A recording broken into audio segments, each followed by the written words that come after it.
les étudiantes, les étudiants que nos organisations représentent ici aujourd'hui sont en colère. Et la multiplication des mobilisations sous diverses formes le confirme. Personne ne peut méconnaître le mécontentement et la fatigue de la population.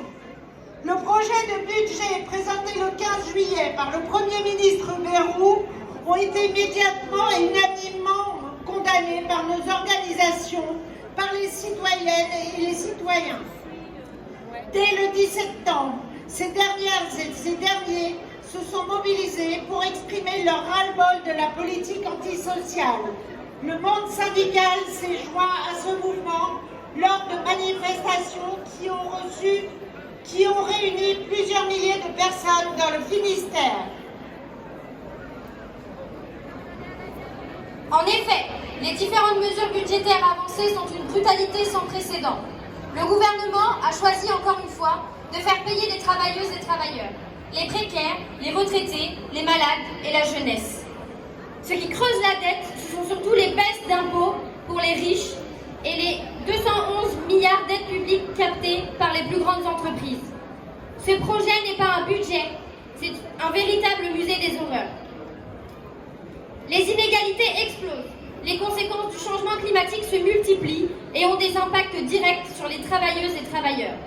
Les fermetures d'entreprises et suppressions d'emplois se multiplient, les services publics sont en crise, les salaires ne permettent pas de vivre dignement de son travail et les travailleurs et travailleuses essentiels attendent toujours une reconnaissance et la dignité au travail.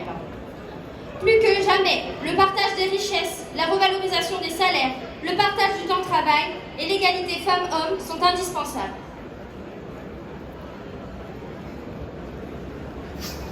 Pourtant, le chef de l'État s'entête dans sa volonté de poursuivre la même politique au service d'intérêts particuliers qui ne peut qu'aggraver les injustices sociales, fiscales et la crise écologique. De fait, la nomination de Sébastien Lecornu ne constitue rien d'autre qu'un signe d'acharnement de la part du président Emmanuel Macron. Nous ne sommes pas des lapins de 3 semaines. Si le Premier ministre commence à lâcher des miettes avec l'abandon de la suppression de 2 jours fériés, c'est bien parce qu'il commence à comprendre que nous ne lâcherons rien.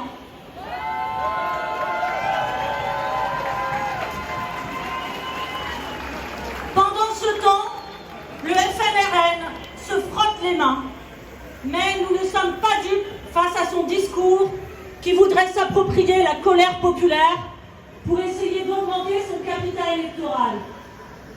Au regard des agressions venant de l'extrême droite qui ont eu lieu dernièrement dans la ville de Brest, nous réaffirmons que nous ne laisserons jamais les propagateurs de la haine raciste se greffer à nos mobilisations.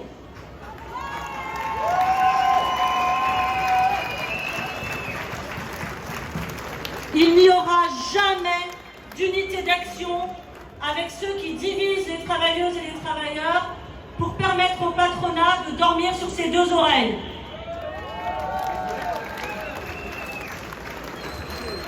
Pour nos organisations, la construction d'un tout autre budget porteur d'espoir, de justice sociale et de justice fiscale est impérative. Nous refusons que ce soit encore les travailleuses, les travailleurs, les demandeurs d'emploi, les jeunes, les retraités qui payent la facture, à la fois financièrement, mais aussi par une flexibilité accrue. Si nos organisations ont appelé à la grève aujourd'hui, c'est non seulement pour que le projet de budget Bayrou soit abandonné définitivement, mais aussi et surtout pour que les exigences de justice sociale et fiscale soient enfin prises en compte.